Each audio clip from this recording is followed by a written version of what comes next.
Hello and welcome back to the epic build video of a REVELL Titanic in 1/400th scale. My name is Tomo.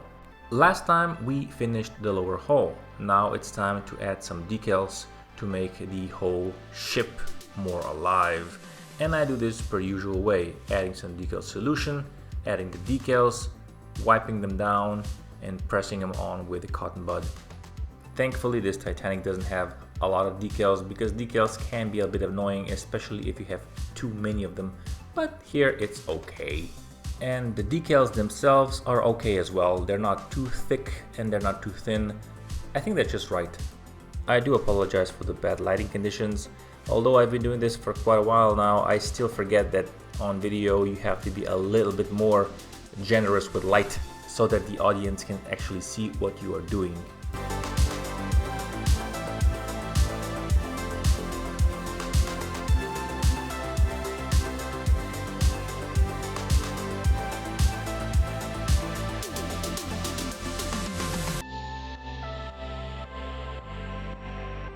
Now we come to the part of the ship that I'm most proud of, and that's the deck. The deck itself is pretty boring. It doesn't have any unique features, so you have to make some.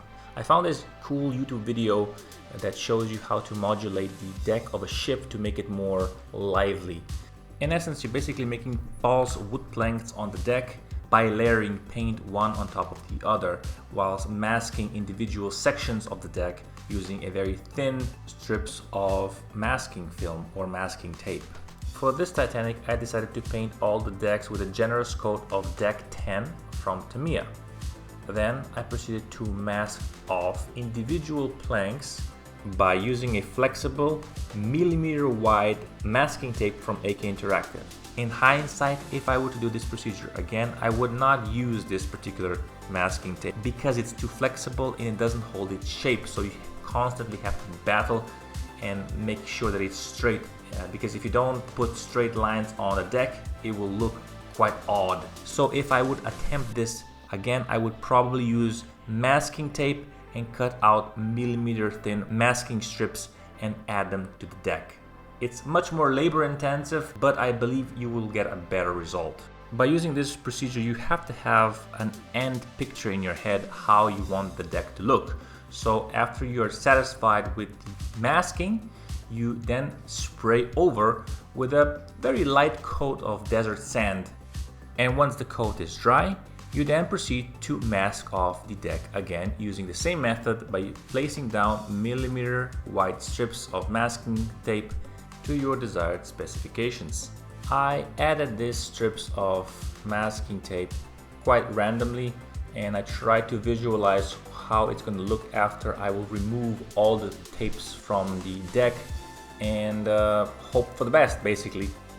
And as I was satisfied with the second layer of masking tape, I then proceeded to paint the whole deck with a light coat of desert yellow. And those were my 3 layers of paint.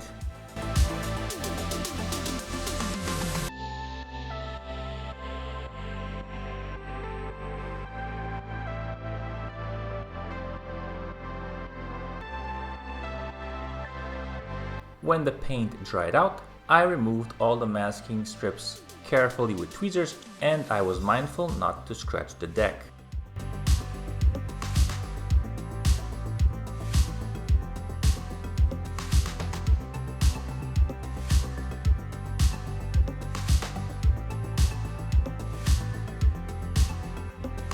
It looks good now, but it's gonna look way better in the future. Now I sprayed it with a mixture of clear orange and clear yellow from Tamiya in a ratio of 3:5.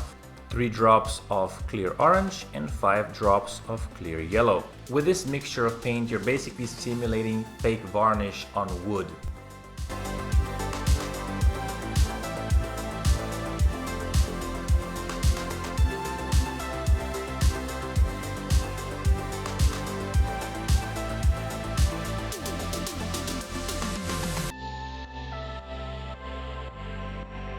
And now I'm spraying the prepared paint onto the deck. Be careful with this step, don't overdo it. You still want to see the modulation in the paint underneath. And now for the magic. You basically take a wash, enamel wash from AK Interactive that's made for wood decks, and you just slap it on with the brush very heavily, very generously, and before it has the chance to dry, you start wiping it off using a soft, thick brush and wiping off excess onto the paper like I'm doing right here. So basically I'm just wiping off excess as I go, making sure to really rub it in and just pushing the pigment around the deck so it's more natural looking. And if you feel like the enamel wash is still overpowering the paint, you then basically just take a cotton swab and rub the deck as long as you need to get that look that you're looking for, and just watch it transform. The rest is pretty self-explanatory, and I'll let you watch the video in peace.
that's it for part 2. Join me in part 3 when we'll continue with this build video.